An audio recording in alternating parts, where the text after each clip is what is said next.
doymamışam.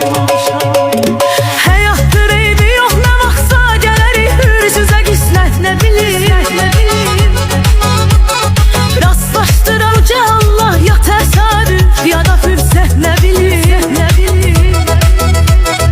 Gözlərindəki kədəri, üzüntünü hiss eləyib baxım keçir.